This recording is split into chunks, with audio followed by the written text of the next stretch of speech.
Anche lì non ricordo, con le Jeep.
Om Shanti. Om Shanti. Om Shanti. Om Shanti भाई साहब। ओम शांति। ओम शांति। सबसे पहले हम भाई साहब का परिचय सुनते हैं। वैसे तो भाई साहब का परिचय किसी को सुनाने की आवश्यकता नहीं है, क्योंकि हम सभी जब भी मधुबन जाते हैं तो सबसे पहले नहीं मधुबन में सारा देख लिया, दादियों का क्लास सुने और फिर भाई साहब का क्लास बिना सुने हम वापस नहीं आते हैं। यहाँ ऐसे बहुत सारे भाई बहने हैं मधुबन जाके बाबा के मिलन के बाद भाई साहब का क्लास सुनने के बाद कुछ ऐसी कुमारियां हैं जो समर्पित हुई है। उनको भाई साहब ने इतना मोटिवेट किया और वो बाबा के राइट हैंड बने। हम सभी का ब्राह्मणों का परमानेंट एड्रेस मधुबन है, तो आज स्पेशल मधुबन तपोभूमि से हम सभी से मिलने के लिए, हम सभी को पुरुषार्थ में और तीव्रता लाने के लिए क्या करना चाहिए, प्रेरणा देने के लिए राजेंद्र प्रसाद भाई जी हमारे बीच में है। ब्रह्मा कुमारी इसमें जो वरिष्ठ भाई है उनमें से आप हैं, और बाप दादा के राइट हैंड तो है ही आप, लेकिन दीदी दादी उनके भी आप राइट हैंड रहे। बाकी उसके बाद जितने भी दादियां थे उन सभी की आप राइट हैंड रहे। सिंधी भाषा में जो बाबा जब मुरली सुनाते थे बाप दादा, तो उस समय सिंधी भाषा में दादियां लिखते थे। उन मुरलियों को हिंदी में ट्रांसलेट करके हमारे पास पहुंचाना, ये सबसे बड़ी सेवा इन्होंने किया है।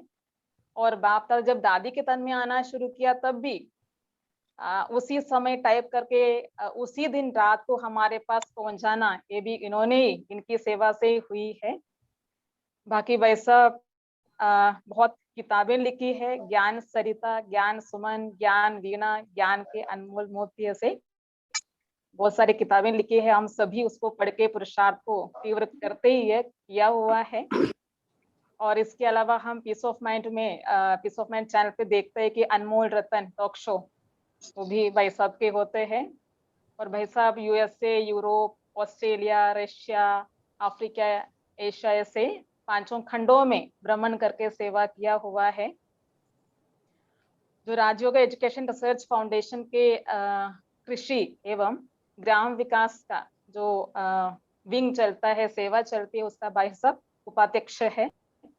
से वो सही सब छोटी छोटी विशेषताएं बता रहे थे, क्योंकि बाबा कहते कि हद की नहीं, ये सब हद की बातें में सुना रहे हैं, लेकिन जो मनसा सेवा और वाचा सेवा और कर्मणा सेवा, ये तीनों सेवा से तो ब्राह्मणों में और पूरे विश्व के आत्माओं में जो प्रेरणा देते हैं, शक्ति देते हैं, भाई साहब का स्थिति और ऊंचा है। हमेशा हम जब भी आते तो हम देखते हैं कि भाई साहब का जो स्थिति है, कैसे बात करते हैं, कैसे दूसरों के साथ व्यवहार करते हैं, उस समय उनकी स्थिति कैसे होता है, कितना मीठा होता है, मधुर होता है, शक्तिशाली होता है।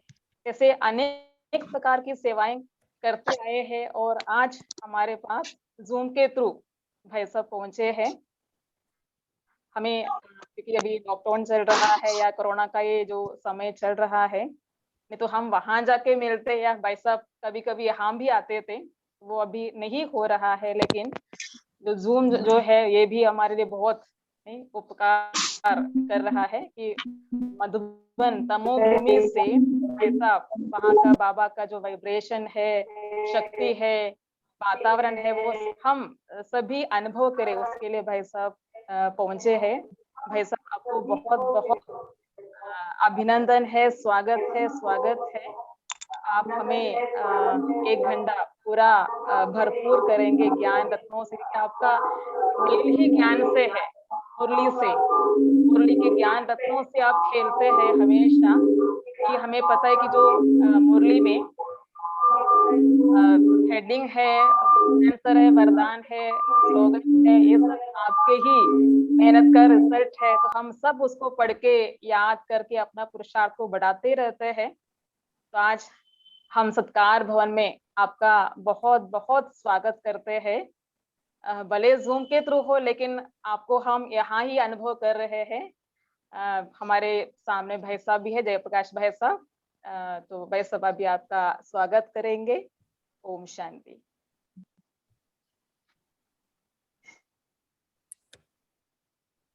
भाई साहब, जयप्रकाश भाई साहब। ओम शांति जयप्रकाश भाई। ओम शांति। ओम शांति। आज आदरणीय श्रद्धेय जगदम्बा सरस्वती जो काशी मम्मा कहते हैं, उनके बारे में जी कहें न लिखें उतना कम है। फिर भी आज रूबरू जूम पर आपके द्वारा ज्ञान रत्नों का जो भंडार खुलेगा, उसके लिए आपका बहुत बहुत हृदय से स्वागत है। Thank you.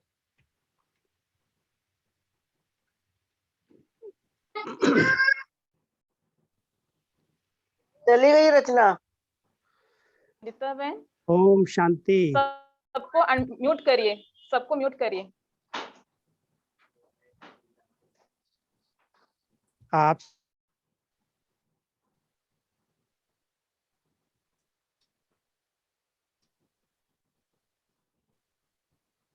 दीदी आवाज नहीं आ रही।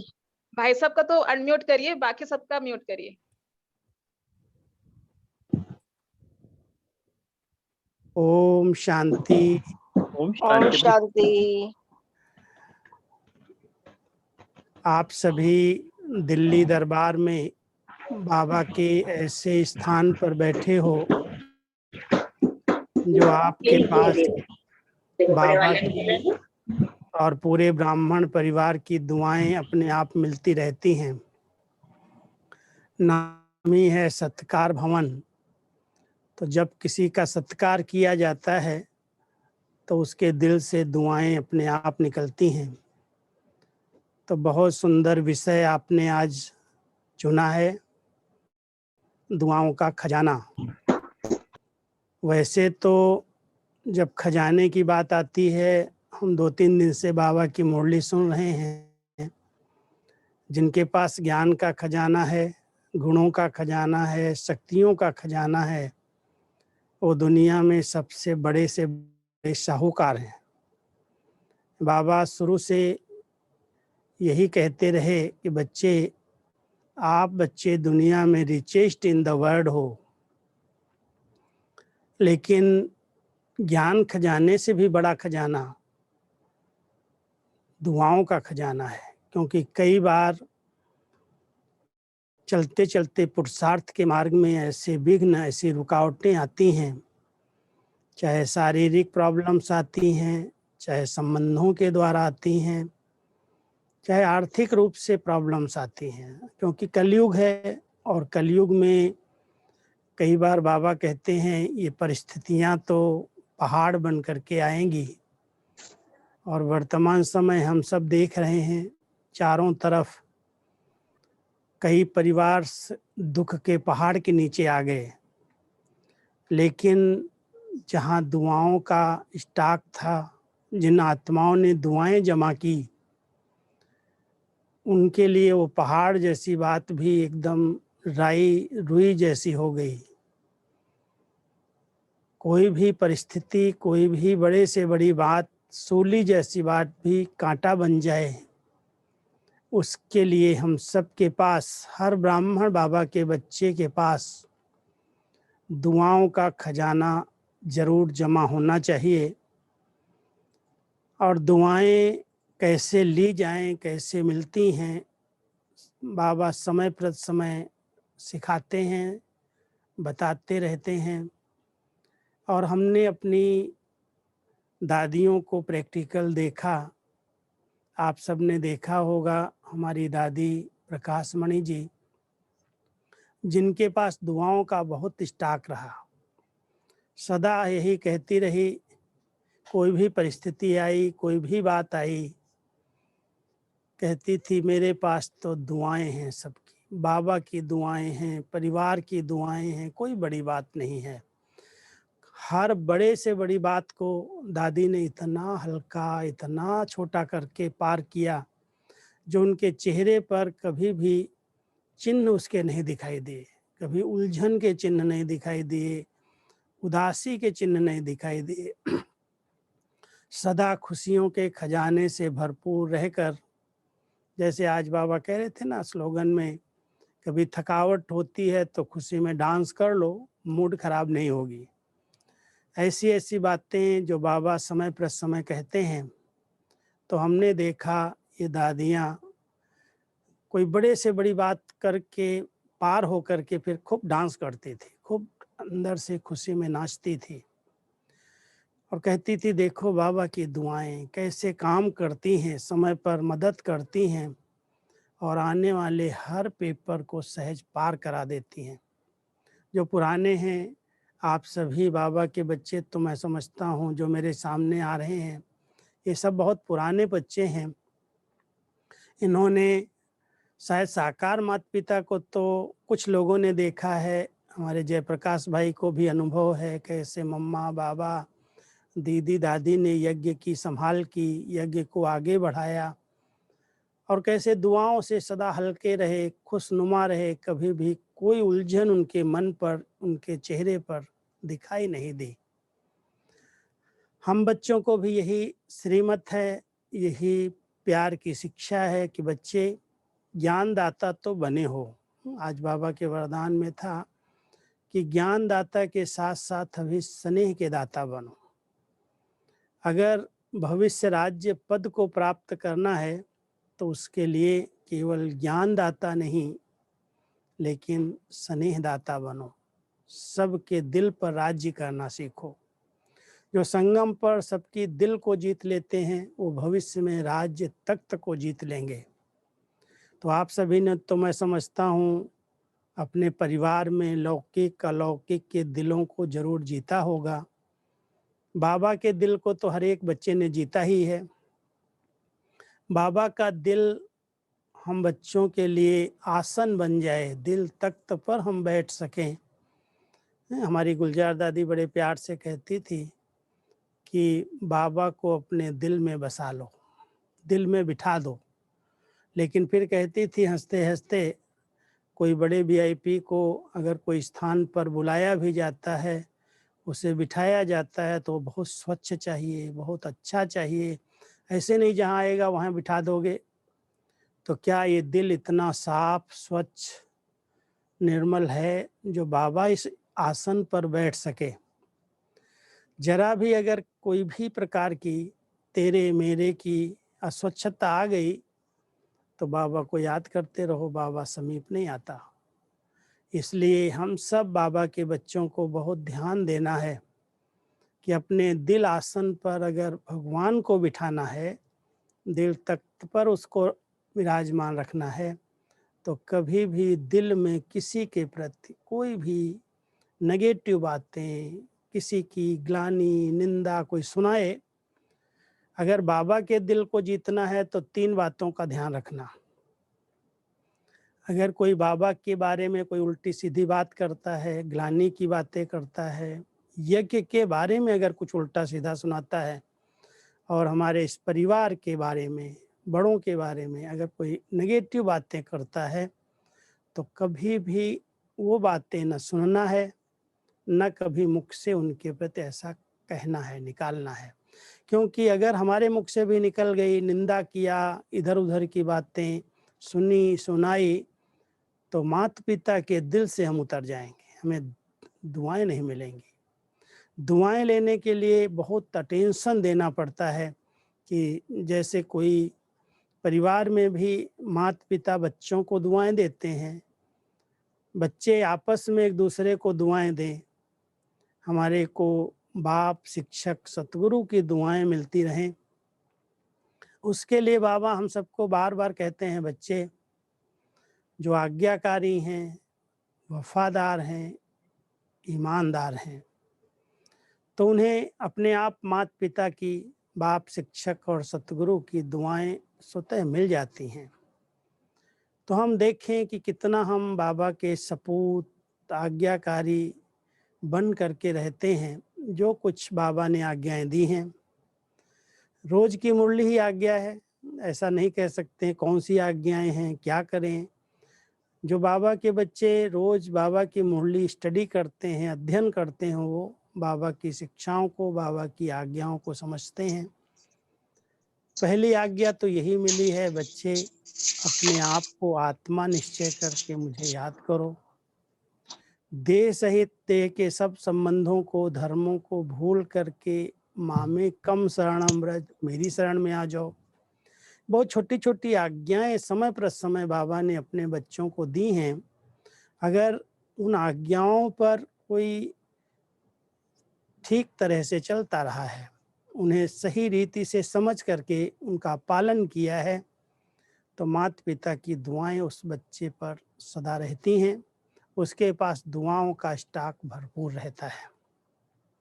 शिक्षक के रूप से जो पढ़ाया है, उस पढ़ाई को अगर किसी ने ध्यान से पढ़ा है, जीवन में उतारा है, केवल पढ़ा, दूसरों को पढ़ा दिया, बाबा को पंडिताई अच्छी नहीं लगती, पंडित की तरह सुना और सुना दिया, ऐसी पंडिताई नहीं। लेकिन अगर उसके स्वरूप में वो ज्ञान आया हुआ है, ज्ञान स्वरूप आत्मा है, तो उसको बाबा कहता है ये मेरा ऑनेस्ट बच्चा है, उसको दुआएं मिलती हैं। क्योंकि बाबा की पढ़ाई को अपने स्वरूप के द्वारा, अपने चलन से, अपने चेहरे से, अपने जीवन से प्रत्यक्ष करता है। ऐसा ऑनेस्ट बच्चा जो बाबा की एक एक बात को सुने और सुन करके उसको स्वरूप में लाता जाए, और फिर सतगुरु के रूप में श्रीमत सिर माथे, कहते हैं ना, जो आज्ञा सिर माथे। जो सतगुरु की श्रीमत मिल रही है, अमृत वेले से रात तक अगर कोई बच्चा श्रीमत प्रमाण कदम उठाता है, तो श्रीमत सिर माथे पर होने के कारण कोई गलत कार्य नहीं होते, कोई अवज्ञाएं नहीं होती, कोई कर्म इंद्रियों से पाप कर्म नहीं होते। नेचुरल है, माता पिता तो उन्हीं बच्चों से खुश होते हैं जो सदा उनका नाम रोशन करते हैं। तो माता पिता की दुआएं हमें मिलती रहें। कहते हैं ना, ये गीत हमारा मुरली के अंदर आता है, ले लो दुआएं माँ बाप की तो सिर से उतरेगी गठरी पाप की। माता पिता की दुआएं बहुत बड़ा कार्य करती हैं। हम अगर आज्ञाकारी हैं, ईमानदार हैं, वफादारी का बहुत गहरा अर्थ बाबा कई बार सुनाते हैं। कहते हैं जिस थाली में खाएं उसमें छेद न करें। माना जहाँ से हमें इतनी ऊंची पालना मिली, इतनी ऊंची पढ़ाई मिली, इतना श्रेष्ठ ऊंची जीवन बनी, कभी भी उस पर आँच ना आए, कभी भी कोई कुल कलंकित न बने, सदा पतिव्रता और सत्यव्रता बन करके रहे।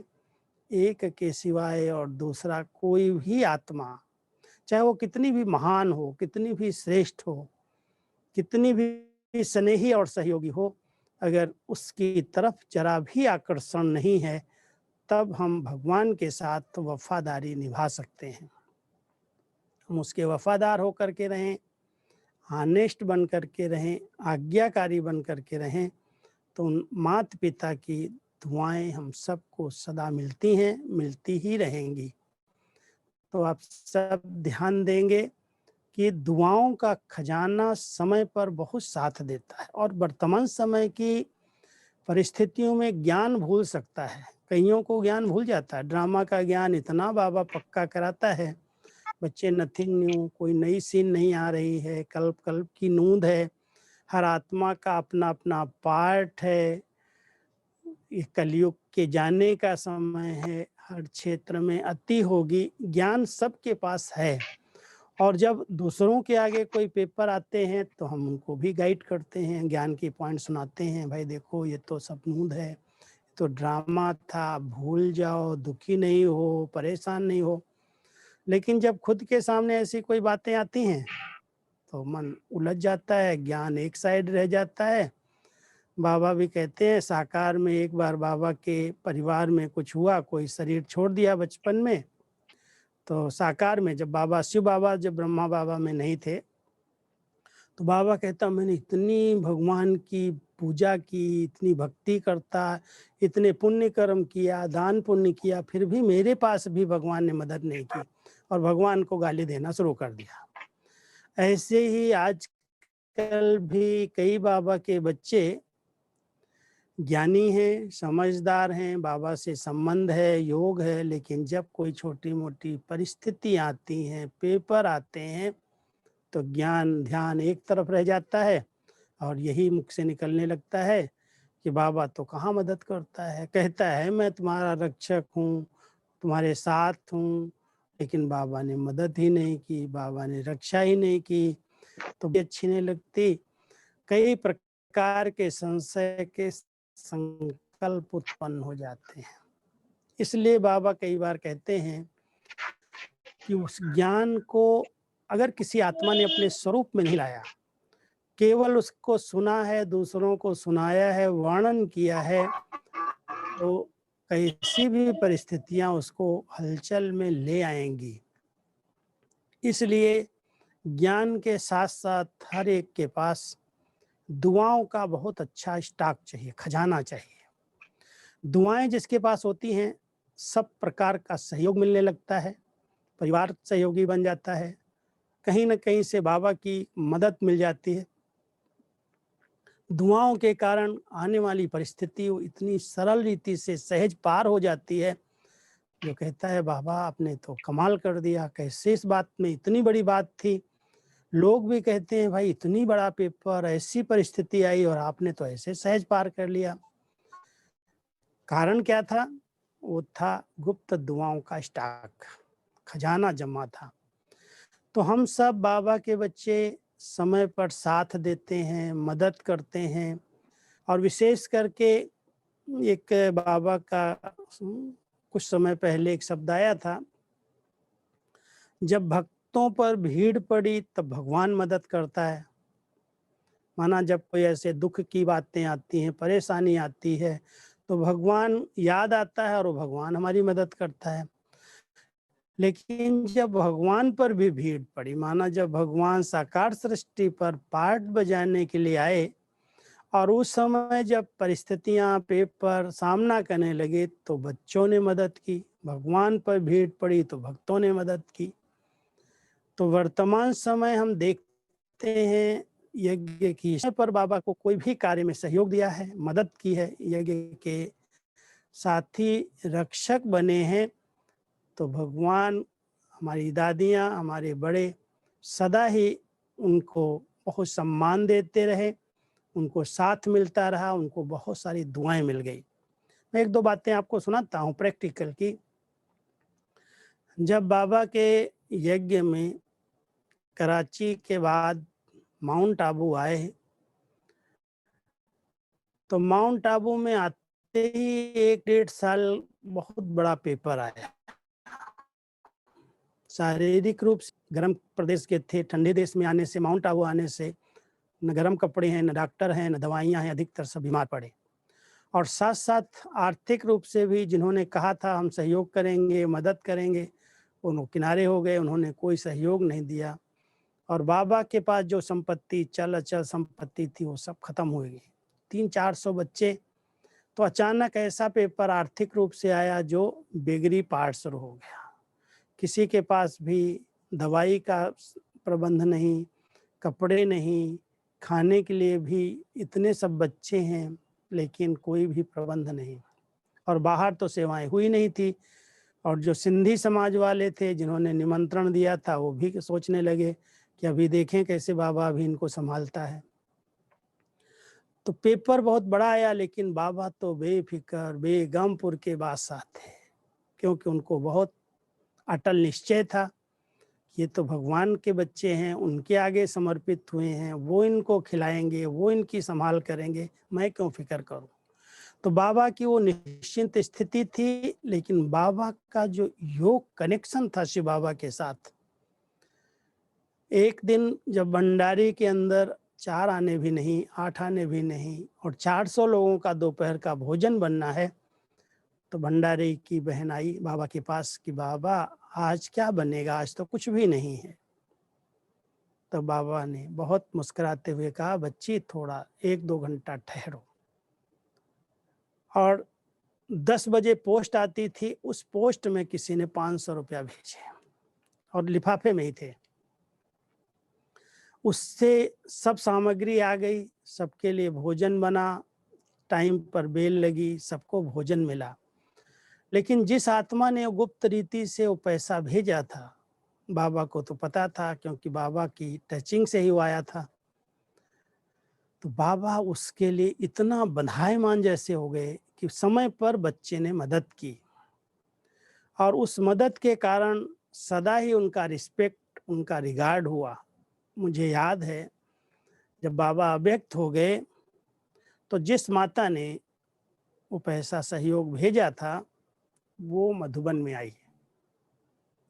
और जब मधुबन में आई तो मधुबन में कोई इतनी व्यवस्थाएं नहीं थी, ऐसे कोई कंबाइंड लेट्रिन बाथरूम वाले कमरे नहीं थे, सब प्रकार की सुविधाएं कमरों में नहीं थी, बाथरूमों में।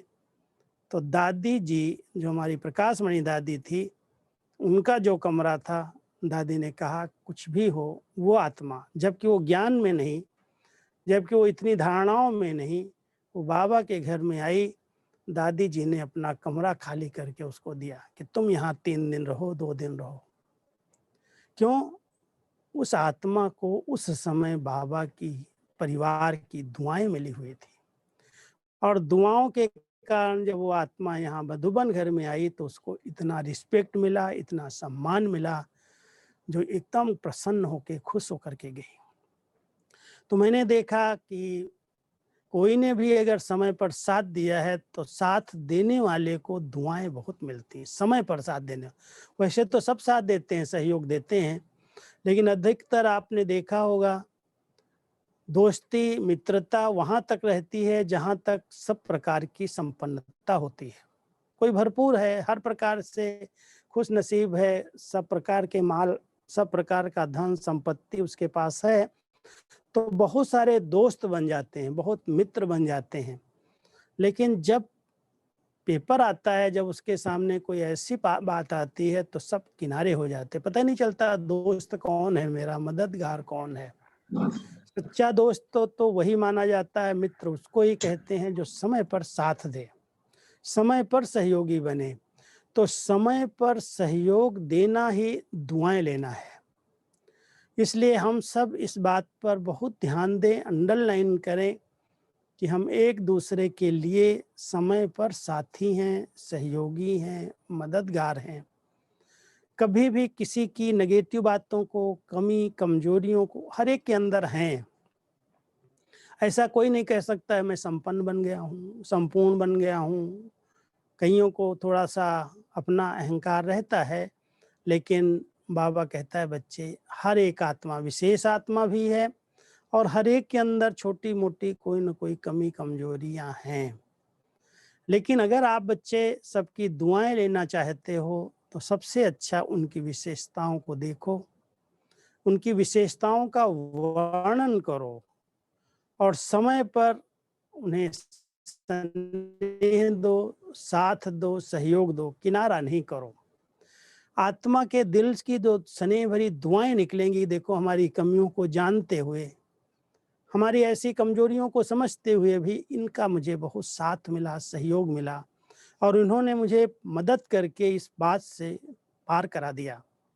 मैं समझता हूँ उसके दिल की जो प्यार है, भले ऊपर से कोई आपको थैंक्स कहे या न कहे, लेकिन सच्चे दिल से जो स्नेह की भावनाएं उत्पन्न है वो दुआएं हैं। और ऐसी दुआएं समय पर साथ देने से, समय पर सहयोगी बनने से, कमी कमजोरी को न देख करके उसकी विशेषताओं को देखने से, उसकी विशेषताओं का वर्णन करने से, उसको आगे बढ़ाने से हमेशा परिवार में एक दूसरे की दुआएं मिलती हैं। हम सब 3 प्रकार के खाते इस समय जमा कर रहे हैं। कई बार कहते हैं ये अंतिम समय, धन संपत्ति तो साथ जाने वाली नहीं हो, तो हम सब जानते हैं। जो भी हमने कमाया है, जमा किया है, वो तो सब यही छूटेगा और छूट रहा है। इस बार के इस कोरोना काल में सेकेंड वेव में हमने देखा है, नोट किया कि कई करोड़पति जिन्होंने बहुत पैसा इकट्ठा किया, जिन्होंने बहुत कुछ किया, बहुत कुछ बनाया, अचानक शरीर छूटा और सबका सब यही रहे, कोई सहयोग नहीं मिला। यहाँ तक भी जो संबंध थे उन्होंने दर्शन तक भी नहीं कर पाए। ऐसे ऐसे पेपर्स इस काल में, इस समय आए हैं। क्या रह गया उनके साथ, कौन सी चीज उनके साथ गई? इसलिए बाबा हमेशा कहते हैं जिन्होंने पुण्य की पूंजी जमा की है, दुआएं जमा की हैं, यादगार बना दिया, आज उनके जाने के बाद लोग उनके गुणगान करते हैं। कितनी महान आत्मा थी, कितना समय पर साथ दिया, कितना सहयोग दिया, वो यादगार बन जाती है। इसलिए अभी अंतिम समय है, हम सब जानते हैं ये कलयुग अभी अंतिम चरण की ओर जा रहा है, विदाई लेने का समय है। और जब कोई भी विदाई लेने वाला होता है तो अपना अंतिम वार तो करता ही है। अगर योद्धा भी देखता है मैं हार खाने वाला हूँ तो भी सोचता है एक बार तो जोर लगा के देख लूं, जीत हो जाए शायद। माया भी विदाई ले रही है, प्रकृति भी विदाई ले रही है। ये तमोगुणी प्रकृति भी परिवर्तन होगी और माया भी जाएगी, आधा कल्प के लिए छुट्टी लेगी। तो उसका वार तो किसी न किसी रूप में, बड़े रूप में हमारे सामने होगा, आएगा। इसलिए हमारे पास 3 खाते फुल होना चाहिए।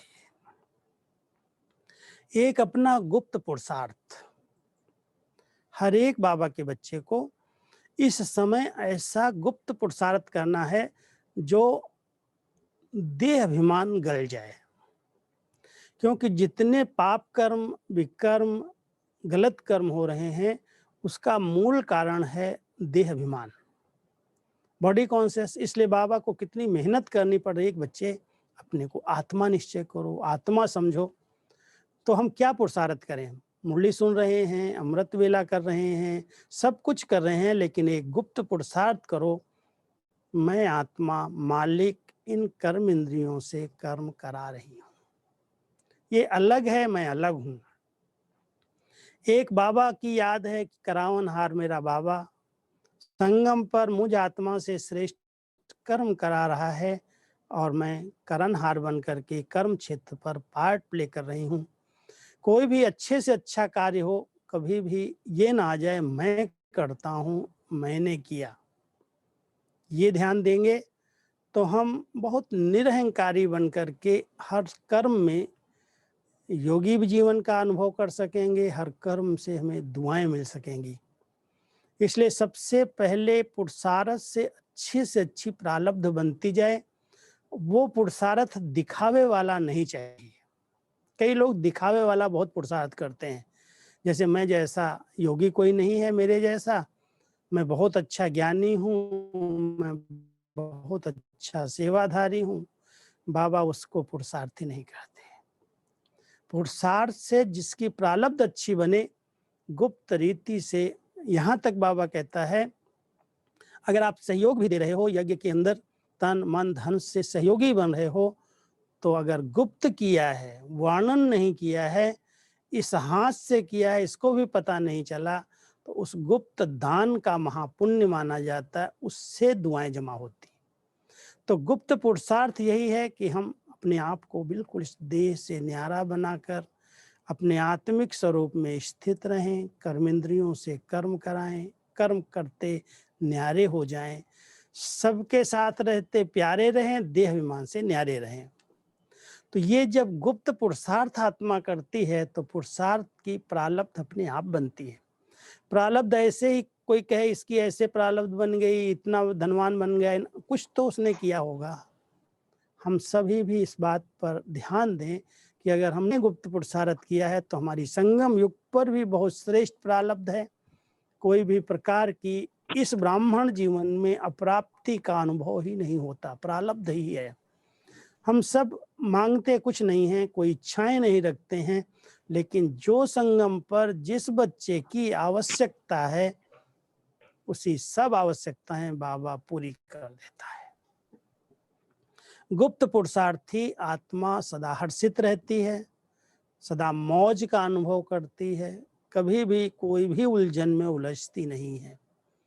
तो हम सब बाबा के बच्चों को अपना गुप्त पुरुषार्थ, आत्मिक स्थिति में स्थित रहने का पुरुषार्थ, इस देह भान को योग अग्नि में गलाने का पुरुषार्थ करना है, जिससे हमारी ऊंचे से ऊंची प्रारब्ध संगम पर ही बन जाए, एक रस स्थिति, अचल अडोल नुमा स्थिति, और भविष्य तो ऊंचे से ऊंचा बनने वाला है। क्योंकि वर्तमान का ही दर्पण भविष्य है। वर्तमान में हम कहें हाँ हम अच्छा पुरुषार्थ कर रहे हैं, हमें बहुत अच्छी प्रारब्ध भविष्य में मिलेगी, बाबा कहता है भविष्य की दिलासा में खुश नहीं करो अपने आप को। संगम युग प्रत्यक्ष फल देने और खाने का युग है। संगम पर अगर प्रत्यक्ष फल की अनुभूति नहीं हुई है, एक रस स्थिति नहीं, निर्विघ्न स्थिति नहीं, अचल और डोल नहीं, खुशनुमा स्थिति नहीं, तो हमारा पुरुषार्थ क्या है? पुरुषार्थ से ऐसी श्रेष्ठ स्थिति बन जाए, यही है संगम की प्रारब्ध। जल्दी करो ना। तो हम सबको यही कहते हैं कि आप सभी बाबा के बच्चे गुप्त पुरुषार्थ करके अपनी संगम युग की ऊंचे से ऊंची प्रारब्ध बना लो, भविष्य ऊंचा तो बनेगा ही। दूसरा है जितना हो सकता है सबसे पहले हमारे माता पिता शिव बाबा और ब्रह्मा बाबा, हमारे माता पिता अलौकिक पारलौकिक, उनकी दुआएं मिलती जाए। इतना आज्ञाकारी सच्चे सपूत बन करके हर श्रीमत में हाँ जी हाँ जी हाँ जी। जैसे हमारी मीठी मम्मा ने कितनी दुआएं ले ली शिव बाबा की, और दुआएं ले करके वो नंबर 1 चली गई। एक भी किसी भी बात में अपना संकल्प यूज नहीं किया, कभी ये नहीं कहा ये जो बाबा कह रहे हैं ये क्या है। सदा बाबा की हर आज्ञा में हाँ जी, जी बाबा, जी बाबा। अगर बाबा ने दिन में कह दिया बच्ची रात है, तो भी ये नहीं कहा बाबा अभी नहीं दिन है, नहीं, बाबा ने कहा है माना सत्य वचन है। और इतना टूट प्यार, इतना टूट विश्वास, उसके आधार से उन्होंने शिव बाबा की, ब्रह्मा बाबा की दुआएं प्राप्त कर ली, नंबर 1 मातेश्वरी बन गई। हम सभी भी एक माता पिता की दुआएं लें।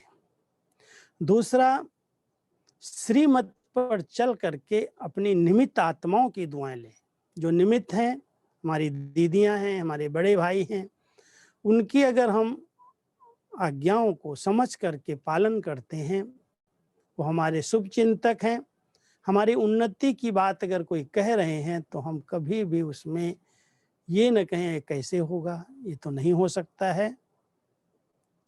भले लगता है कि ये गलत है, बाबा कई बार मुरलियों में कह रहे हैं, अगर ब्रह्मा बाबा की बात को आपने स्वीकार कर लिया और गलती कोई हो गई तो भी शिव बाबा उसका जवाबदार है। बहुत ऊंची बात है इस बात को समझना कि अगर कोई निमित्त आत्मा के द्वारा कोई गलत डायरेक्शन मिल जाए तो उसके पीछे हमने अगर भावना पूर्वक उसको स्वीकार किया तो उसकी जवाबदारी भी बाबा अपने आप ले लेगा।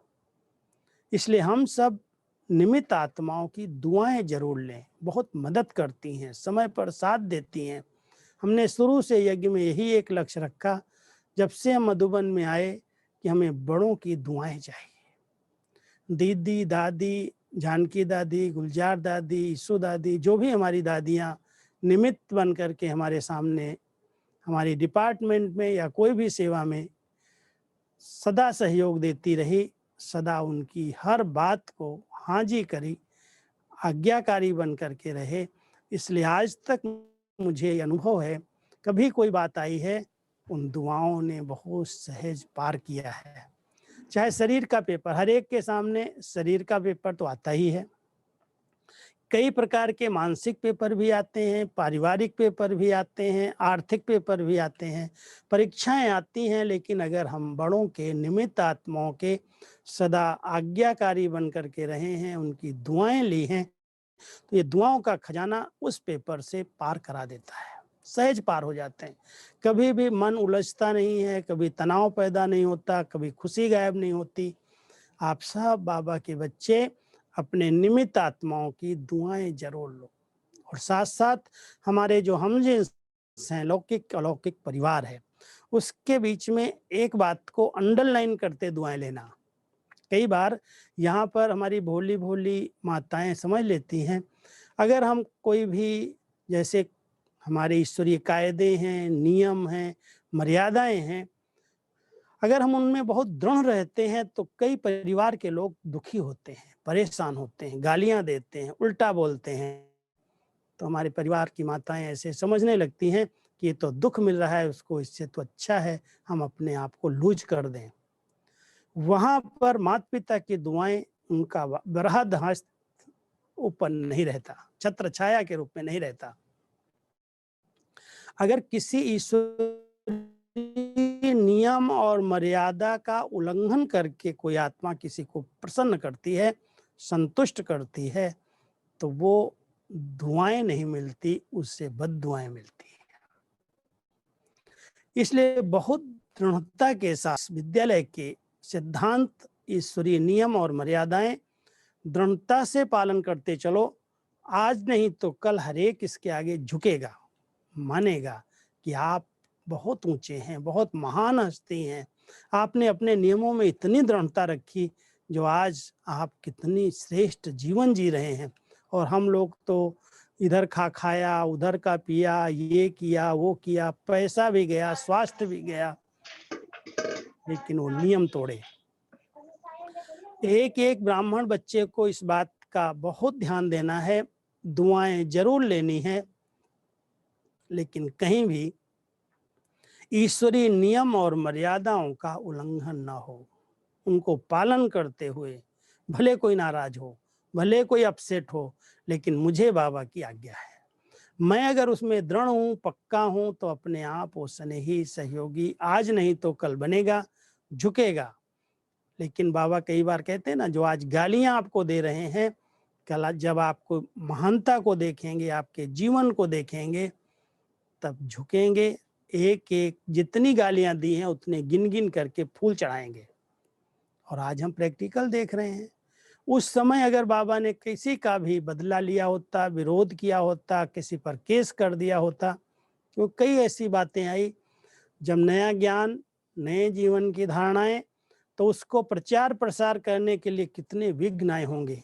दिल्ली वाले जानते हैं, शुरू शुरू में अगर कोई एक कुमार किसी के घर में संदेश देने चला जाता था तो उसके बाद वो लोग झाड़ू लगाते थे कि ये कहाँ से आ गया नारद, घर में झगड़ा करा देगा। कितना अपसेट होते थे और कितना गालियां देते थे। अगर हम लोग कोई पर्चा दे देते थे किसी को तो ऐसे फाड़ करके सामने से फेंक देते थे कि तुम हमारे पास, हमारे दर पर फिर नहीं आना। जैसे कोई हम बहुत गलती कर रहे हैं, कोई गलत काम कर रहे हैं। स्थापना कितना मेहनत करके हुई है। हम सब पुराने जो बाबा के बच्चे हैं वो जानते हैं कि स्थापना के समय कितनी गालियां खानी पड़ी, कितना सहन करना पड़ा। लेकिन बाबा बहुत मुस्कुरा करके कहते थे, बच्चे ये अनजान हैं, ये निर्दोष हैं, इनको पता नहीं है तुम कौन हो, तुम किसके संदेश वाहक हो, तुम अपना कार्य कर दो, बाकी कोई भी कहता है तो उसको सुनी भी नहीं सुनो, सुनते हुए भी नहीं सुनो। बाबा ने अपने बच्चों को कैसे एक रस स्थिति में रखा, उन पेपर्स में पास कराया। सब पुराने अनुभवी हैं कि कैसे बाबा ने कहा, बच्चे आप कोई से बदला नहीं लेना। कोई अगर लगता है अपने आप को बदल लो, लेकिन बदला लेने की भावना नहीं रखो। तो बहुत ऊंची धारणाएं हैं जिनसे दुआएं मिलती हैं। तो अगर कोई ब्राह्मण आत्मा आपस में लौकिक अलौकिक परिवार के बीच में रहते हुए अपने नियम और मर्यादाओं में बहुत मजबूत है, दृढ़ है, तो उसको सबकी दुआएं मिलना शुरू हो जाती हैं। सब कहते हैं भाई आप जैसा योगी, आप जैसा त्यागी, आप जैसा तपस्वी कोई नहीं है। तो वो हमारी दुआएं हैं जो सबके द्वारा हमें मिलती हैं और वो हमें समय पर बहुत निर्विघ्न बना देती हैं, उलझने नहीं देती हैं। कोई भी पेपर आए सूली कांटा बन जाता है। शरीर के अंदर कितनी भी परिस्थितियां आई, दादियों ने यही कहा, रे कोई बात नहीं। कभी भी उन्होंने शारीरिक बीमारी के पेपर में हाय शब्द नहीं बोला, वाह वाह। कभी कहा वाह बाबा वाह, वाह ड्रामा वाह। अगर कई ऐसी बातें आई जब कोई कहते थे, हमने दादी को एक बार बोला, दादी कहती है पत्र में लिखो, बहुत प्यार से कहती है कि दादी 100% ओके है। हमने कहा दादी ऐसे लिखूंगा तो लोग कहेंगे झूठा लिखा है, आपको ऑक्सीजन लगी है, आप बिस्तर पर हैं, आप मुरली नहीं सुना सकते हैं, आप चल फिर नहीं सकते हैं, और मैं लिखूं आप 100% ओके हैं, ऐसा कैसे होगा। तो बड़े मुस्कुरा के कहती है, अच्छा मुझे क्या हुआ है बताओ। मुझे कुछ नहीं हुआ है, तो डॉक्टरों का चक्कर है, ये तो कोई उनका हिसाब किताब यज्ञ के साथ है। मैं तो बिल्कुल ठीक हूँ, मैं तो बाबा की गोद में हूँ, मुझे तो सबकी दुआएं हैं। कभी भी उन्होंने बीमारी शब्द का प्रयोग नहीं किया कि मैं बीमार हूँ। यहाँ तक अगर कहते थे बुढ़े हो गए, बुजुर्ग हो गए, कहते थे मैं बुढ़ी हूँ क्या। बुढ़े तो वो होते हैं जिनके पास उमंग नहीं है, उत्साह नहीं है, खुशी नहीं है, वो बुढ़े हैं। हम तो बुढ़े नहीं, हम तो सदा जवान हैं। तो आप सभी बाबा के बच्चे दुआओं का स्टॉक जरूर जमा करो, और ये दुआएं बड़ी गुप्त रीति से सबको साथ देने से, स्नेह देने से, सहयोग देने से प्राप्त होती हैं, आर्डर करने से नहीं। जो आज बाबा ने कहा आर्डर किस पर करो, अपनी कर्म इंद्रियों पर आर्डर करो, दूसरे पर आर्डर नहीं करना। अगर आर्डर करोगे तो आपसे वो किनारा कर लेगा, दुआ नहीं देगा, बद्दुआ देगा। इसलिए बहुत अंडरलाइन करके दुआएं जमा करना। दुआओं का स्टॉक समय पर मदद करता है, साथ देता है। कुछ भी नहीं होगा ना, खाने के लिए भी नहीं हो, पीने के लिए भी नहीं हो, दुआएं हैं, बाबा अपने वतन में बुला लेगा और खिलाएगा पिलाएगा, सब प्रकार की मदद करेगा, लेकिन दुआएं चाहिए। और कहीं ना कहीं उस समय जब ऐसी परिस्थिति आएगी, सामने से सहयोग मिलेगा, कोई ना कोई आ जाएगा मदद करने के लिए। इसलिए दुआओं का स्टॉक। और तीसरा जो हमारे साथ साथ चलेगा, कोई धन संपत्ति साथ नहीं जाती, लेकिन पुण्य की पूंजी साथ जाती है। पुण्य की पूंजी वो दुआओं से भी बहुत ऊंची है, और वो पुण्य हमारे गुप्त रीति से सेवा करने से, एक दूसरे को मदद करने से, तन मन धन समय संकल्प जो शक्तियां हैं, गुप्त रीति से भगवान के स्थापना के कार्य में सफल करने से गुप्त दान महापुण्य कहलाता है। इसलिए पुण्य का वर्णन करना माना कोई श्रेष्ठ कर्म ऐसा किया, मान लो कोई ने बहुत बड़ा भंडारा चलाया, बहुतों को खिलाया पिलाया, पुण्य मिल गया उसको। अब वो पुण्य मिल गया लेकिन उसको अखबारों में छाप दिया, इधर बताया उधर बताया। जैसे आजकल क्या करते हैं, आप मंदिरों में जाएंगे ना, तो मंदिरों के अंदर एक इतना छोटा सा कोई ने एक संगमरमर का टुकड़ा लगवाया मार्बल का, तो उस पर लिखेगा स्वर्गीय फलाने फलाने की स्मृति में। अब वो पुण्य हो गया क्या? उसने समझा हमने मंदिर में दान किया। ये दान नहीं है, इस दान को परमात्मा स्वीकार ही नहीं करते। इसलिए देखो बाबा के जितने भी घर बने, मधुबन, ज्ञान सरोवर, शांतिवन, या हमारे जो बड़े रिट्रीट सेंटर्स, सेवा केंद्र हैं, किसी के व्यक्तिगत नाम पर नहीं है। किसी एक बिल्डिंग पर भी किसी एक व्यक्ति का नाम हो कि फलाने की स्मृति में बनाया गया, बाबा ने उस बात को स्वीकार ही नहीं किया। गुप्त रीति से बच्चों ने किया, किसी पर भी किसी की नेम प्लेट नहीं रखी, उनका पुण्य बन गया।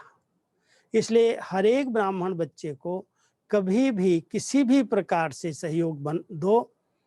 तन मन धन का सहयोग अगर आप दे रहे हैं तो ऐसा करो जिसको कोई भी जान भी न सके, पता भी न चले इसने इतना बड़ा सहयोग दिया। कई बाबा के बच्चे कर रहे हैं, इतना बड़ा यज्ञ ऐसे नहीं चल रहा है, सबके सहयोग से चलता है। लेकिन सहयोग देने वाला अगर कहे मैंने इतना किया, मैं करता हूँ, तो बाबा कहता है मैं कहने वाला अपने भाग्य की, अपनी पूंजी को खत्म कर देता है। इसलिए हर ब्राह्मण आत्मा को अगर पुण्य की पूंजी जमा करनी है तो किसी भी श्रेष्ठ कर्म में मैं पन ना आए, मेरा पन ना आए। इतना नम्र चित्त, निर्माण चित्त, निरहंकारी बन करके अगर हम रहते हैं तो हम महान कहलाते हैं, पुण्य आत्मा बन जाते हैं। इसलिए महानता यही है कि हमारे स्वभाव में सरलता आ जाए, नम्रता आ जाए, मैंपन और मेरापन समाप्त हो जाए। तो सब दुआओं का स्टॉक जमा करो, पुण्य की पूंजी जमा करो और गुप्त पुरुषार्थ करके अच्छे से अच्छी प्रारब्ध बना लो। ये दुआएं हमारे साथ साथ चलने वाली हैं, दुआएं हमें बहुत साथ देंगी। संगम युग पर ये स्टॉक, एक दूसरे को सम्मान दो, स्नेह दो, समय पर सहयोगी बनो, मददगार बनो, शुभ चिंतक भावना तो रखो। अगर स्थूल में नहीं मददगार बन सकते हो तो सबके प्रति बहुत अच्छे अच्छे शुभ संकल्प करो, इनका भला हो, इनका कल्याण हो, इस आत्मा की बीमारी ठीक हो, इस आत्मा का ये विघ्न खत्म हो जाए, मैं बाबा को याद करूं, मैं बाबा की शक्ति इस आत्मा को दूं। ऐसा प्यार भरा संकल्प भी आपको दुआएं दिला देगा। तो सब बाबा के बच्चे दुआओं से संपन्न रहना, इस खजाने से भरपूर रहना। कोई भी बड़े से बड़ा पेपर आएगा सहज पार हो जाएगा, पेपर नहीं आएगा ऐसा नहीं सोचना। खिलाड़ी युद्ध के मैदान में कभी ये नहीं सोचता है मेरे सामने कोई भी बॉल ही ना आए। जैसे बाबा एक दिन कह रहे थे कोई फुटबॉल का खेल हो रहा हो तो ऐसा खिलाड़ी कभी नहीं सोचेगा ये बॉल मेरी तरफ ना आ जाए, आएगा तो फटाफट उसको ठोकर मारेगा और भेज देगा, जीत जाएगा। अगर डर गया, पहले से ही सोचने लगा कोई बॉल ना आए, तो उसको खेल नहीं कहते। तो इस माया के राज्य में इतने जन्मों का हिसाब किताब चुकतू करने का समय, 84 जन्म भले हमने 21 जन्म पुण्य कर्म आत्म अभिमानी स्थिति में रह करके कर्म बनाए, लेकिन उसके बाद जो कर्म हुए देहमान के कारण 63 जन्म के पापों का हर एक आत्मा के साथ हिसाब किताब है, चुकतू करने का ये समय है। इसलिए किसी भी प्रकार का पेपर आए, बाबा का साथ, उसका हाथ, उसकी छत्र छाया, अपने ब्राह्मण परिवार की दुआएं उस पेपर से सहज पार करा देंगे। ऐसे पार हो जाए जिससे कुछ नहीं है, नथिंग न्यू। मन कभी भी उलझेगा नहीं, अंदर की स्थिति कभी डिस्टर्ब नहीं होगी, चेहरा सदा खुशनुमा खुश मिजाज रहेगा। तो सब बाबा के बच्चे संगम युग पर इस खजाने से खूब अपने आप को भरपूर कर लो, गुप्त रीति से सहयोग बन करके एक दूसरे को साथ दे करके बाबा की हर आज्ञा का पालन करके दुआओं के खजाने से भरपूर बनो। ठीक है। ओम शांति, ओम शांति। ओम शांति। ओम शांति। बहुत बहुत धन्यवाद भाई साहब। ओम शांति। आज आपने जो क्लास में इतना भरपूर किया और जो इतने अनमोल महावाक्य हमें वरदान के रूप में सुनाए कि कैसे हम अपने दुआओं के खजाने को, स्टॉक को भरपूर रख सकते हैं, बाबा की दुआएं लेकर, बड़ों की दुआएं लेकर, अपने आप को उमंग उत्साह में रखकर, और सबसे मोस्ट इम्पोर्टेंट बात की उमंग उत्साह जितना जितना होगा उतने हम यूथ बनते जाएंगे, हमारे अंदर एक नवीनता आती जाएगी। उमंग उत्साह ये दुआओं का एक ऐसा लिफ्ट का काम करता है जो हमारी उमंग उत्साह को बढ़ाता है। आज इतनी सारी गहन बातें भ्राता जी ने हम सबके समक्ष रखी, जो हमारा यज्ञ के प्रति, सेवा के प्रति, बाबा के प्रति और अपने बड़ों के प्रति हमारा फिर से दृढ़ निश्चय, वो प्यार, वो अटूट विश्वास फिर से आपने हमारा तरोताजा कर दिया। किन शब्दों में भाई साहब हम आपका धन्यवाद करें। सबसे पहली बात कि आपने इतना बिजी होते हुए भी हम सब भाई बहनों के लिए अपना समय निकाला। हम आपका तहे दिल से एक एक बात के लिए आभार व्यक्त करते हैं, आपका दिल से धन्यवाद करते हैं। भाई साहब जब आपका सुना कि भाई साहब क्लास कराने आने वाले हैं, सभी भाई बहनों के चेहरे पर इतना उमंग आ गया, इतनी खुशी आई। कहते अरे भाई साहब ने हमारे लिए समय निकाला। सभी खुश हो गए क्योंकि जानते हैं, हर एक को पता है कि आप बड़ों की हाजी के पास, जो अभी आपने बताया कि हमने सबसे बड़ी जो दुआएं प्राप्त की हैं, बड़ों का विश्वास, बड़ों की छत्र छाया, तो जो आपने आज अनुभव से हम सब भाई बहनों को ये दुआओं का स्टॉक बढ़ाने की विधि बताई, सच में एक एक भाई बहनों के लिए आज ये अविस्मरणीय आज की क्लास रहेगी और सभी को अपने इस दुआओं के खजाने को बढ़ाने की विधि मिली। आपका हम एक एक भाई बहनों की तरफ से पुनः आभार व्यक्त करते हैं। बहुत बहुत धन्यवाद भाई साहब, आप हमारे बीच पधारे, आपने अपना बहुमूल्य समय दिया। बहुत बहुत थैंक्स भाई साहब। अभी संजय भाई जी एक गीत गाएंगे और हम सभी बाबा की याद में बैठकर सभी भाई साहब को एक हाथ की ताली से आभार व्यक्त करेंगे। सभी भाई बहनों से निवेदन है कि भाई साहब को एक हाथ की ताली से थैंक्स करेंगे, भाई साहब को आभार व्यक्त करेंगे और संजय भाई से सुनते हैं बाबा की याद का गीत और हम सब बाबा की याद में बैठेंगे।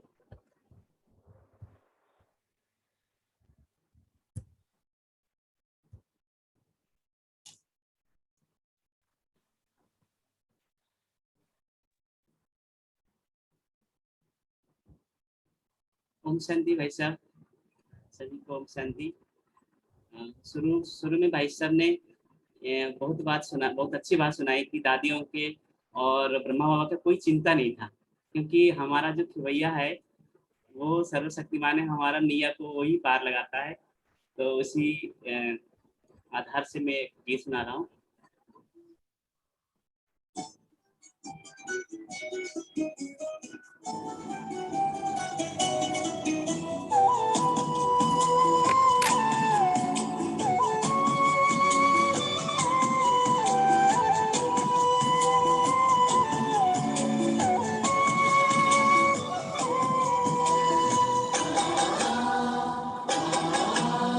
तुम्हें सौंप कर सब चिंता फिकर, तुम्हें सौंप कर सब चिंता फिकर, देह दुनिया से हम हो गए बेखबर। खिवैया मेरी नैया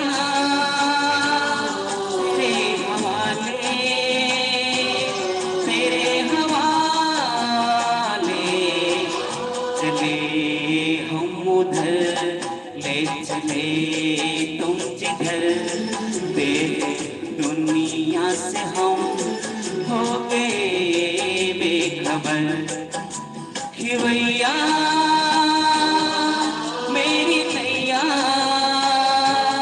तेरे हवाले,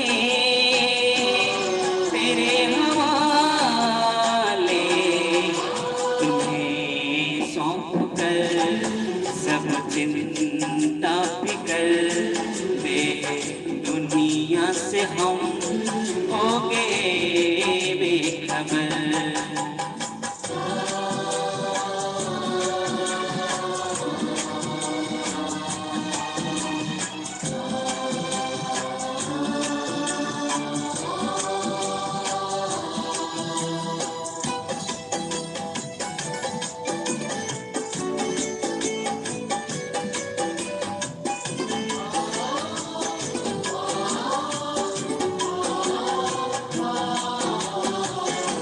सोचो भी क्या सोचने से भी पहले बन जाते काम मेरे करने से पहले।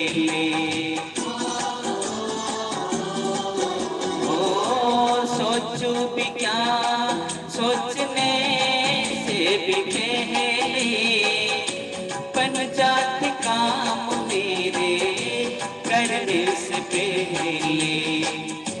बन जाते काम मेरे करने से पहले। ऐ खुदा दोस्त तारीफ क्या मैं करूं। ऐ खुदा दोस्त तारीफ क्या मैं करूं। ये सब है तेरी खूबियों का असर। खिवैया मेरी नैया तेरे हवाले, तेरे हवाले। तुम्हें सौंप कर सब चिंता फिकर दे दुनिया से हम हो गए बेखबर।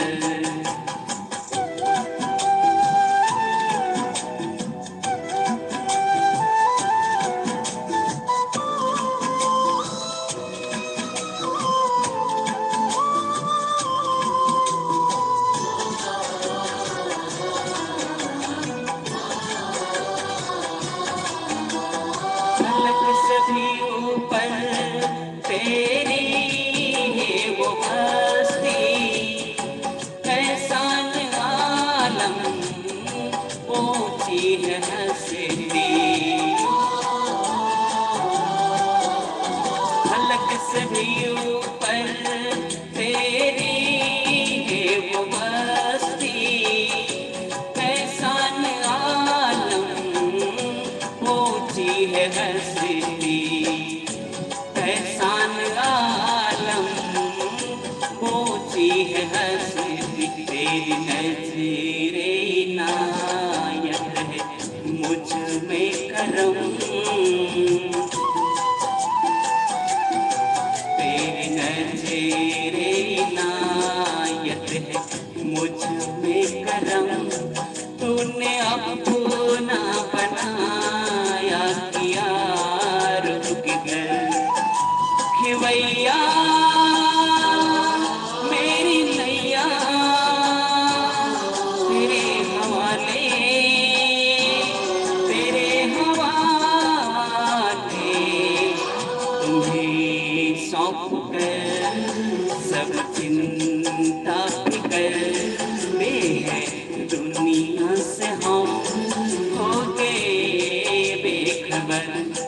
हो गए बेखबर। हो गए बेखबर। हो गए बेखबर। ओम शांति। बहुत बहुत धन्यवाद संजय भाई जी।